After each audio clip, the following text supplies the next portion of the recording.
ಶ್ರೀಮಂತರೇ, ನಿಮಗಿರುವ ಸಂಪತ್ತು ಮಜಾ ಉಡಾಯಿಸೋಕೆ ಅಂತ ತಿಳ್ಕೊಂಡಿದ್ರೆ ಈಗಲೇ ತಿದ್ದು ಬಿಡಿ.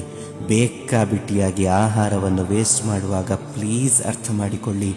ಒಂದೇ ಒಂದು ತುತ್ತು ಅನ್ನ ಕಾಣದೆ ದಿನಗಟ್ಟಲೆ ಕಾದು ಕಾದು ಕೊನೆಗೆ ಹಸಿವಿನಿಂದ ಸಾಯುವ ಕೋಟಿ ಕೋಟಿ ಜನರಿದ್ದಾರೆ ಈ ಭೂಮಿಯಲ್ಲಿ.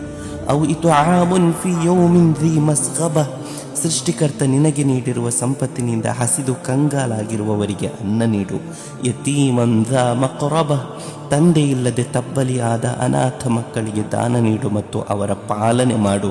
ಅವು ಮಿಸ್ಕೀನನ್ ذಾ ಮತ್ರಬ. ಬದುಕಲು ನಯಾ ಪೈಸೆ ಇಲ್ಲದೆ ದುರ್ಬಲರಾಗಿರುವವರು ಫುಟ್ಪಾತಲ್ಲೇ ಇರಲಿ, ಅವರ ಸಂರಕ್ಷಕನಾಗು.